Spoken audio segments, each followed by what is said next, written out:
আজকে আপনাদের মাঝে আমি শেয়ার করব যে আমার বিদেশ আসার যাত্রা শুরু থেকে আজ পর্যন্ত। তো ভিডিওটি ধাক্কা দিয়ে উপরে উঠাই দিবেন না। যারা নতুন আছেন ইনশাল্লাহ কিছু হলেও অভিজ্ঞতা হবে আপনাদের, আর যারা পুরাতন আছে তারা তো অভিজ্ঞ, তারপরেও দেখবেন ইনশাল্লাহ ভিডিওটি ভালো লাগবে। তো আমি সৌদি আরবে প্রথম আসি আপনার 2016 লাস্টে 17-এর শুরুতে, মানে যেই সময়তে বহুদিন ভিসা বন্ধ থাকার পরে নতুন করে ভিসা আবার চালু হয় সৌদি আরবে। তো সেই সময়তে আমার আসা, আর আমি আসছিলাম ওই সময়তে ফ্রি ভিসাতে। কারণ বাংলাদেশে থাকতে শুনছিলাম যে ফ্রি ভিসাতে অনেক ইনকাম করা যায়, তাহলে ফ্রি ভিসাতেই যাই। তো যাই হোক, ভিসা নিলাম, ভিসার কাজ শেষ করলাম বাংলাদেশে, ইনশাল্লাহ আইসা পড়লাম সৌদি আরবে। তো আমি ওই সময়তে বাংলাদেশে কিন্তু জানতাম একটা বিষয়, যে আমি সৌদি আরবে গেলে আকামা আমার নিজের, প্লাস ওই কফিলকে কফালা দিতে হবে, মানে ফায়দা দিতে হবে প্রত্যেক মাসে। এটা আপনাদেরকে একটু ভাঙ্গে বলি যারা নতুন আছেন তাদের জন্যে, যে ফ্রি ভিসাতে যদি আসেন তাহলে কফিল আপনাকে ছেড়ে দিবে বাইরে, যে তোমার যেখানে খুঁজি সেখানে কাজ করো, তুমি আমাকে মাসে এই পরিমাণে একটা অ্যামাউন্ট দিবা, ঠিক আছে? তো এটাকেই আপনার হচ্ছে কি যে আরবিতে কফালা বলে, বা আমরা ফায়দা বলে থাকি বাংলাতে। এই তো আসার পরে যা হোক, নতুন অবস্থায় পরিচিত ওরকম লোকজনও নাই যে কারোর সাহায্য বা সহযোগিতা নিব। যাই হোক, যেরকম করে হোক একটা কাজ ম্যানেজ করে কাজে লাগলাম।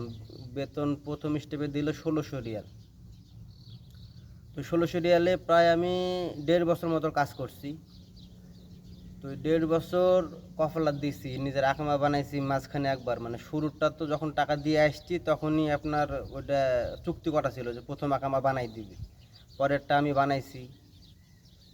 তো পরে আমি যেখানে এসে কাজ শুরু করছিলাম ওইখানে প্রায় 2 বছর মতো কাজ করছি এবং কফলা দিছি আমার ওই কফিলরে।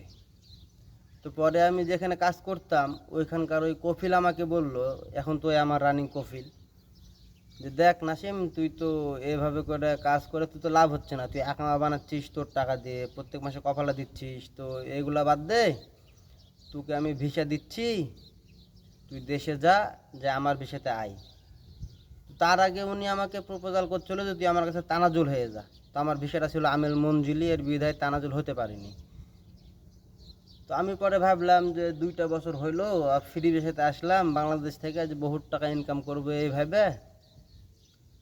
তো আমি ওর প্রস্তাবে না খোশ করে দিয়ে আমি বলি যে না, আমি এখন তানাজুল হব না বা ভিসা নিয়ে দেশেও যাব না।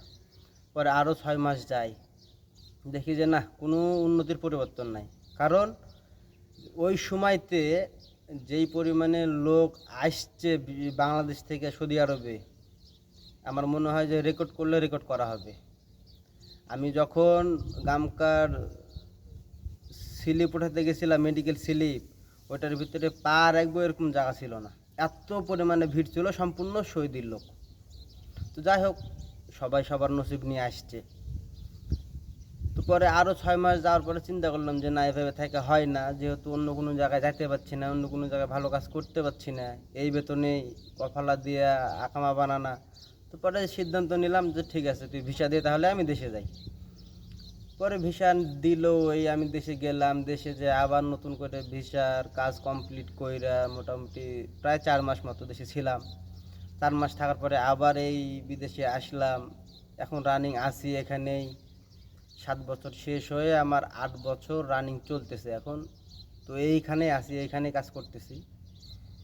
তো আমার এই ভিডিওটি বানানোর উদ্দেশ্য হলো যে আপনারা যারা নতুন আসবেন মনে করছেন, কোম্পানির বিষয়তে আসেন, সমস্যা নাই, মালিকানাধীন বিষয়ে তো আসতে পারেন, অতটাও সমস্যা হবে না। কিন্তু ভাই কথা হচ্ছে রিকোয়েস্ট, ফ্রি বিষয় থেকেও আসেন না। এখন যে পরিস্থিতি সৌদি আরবের, বিপদে পড়বেন।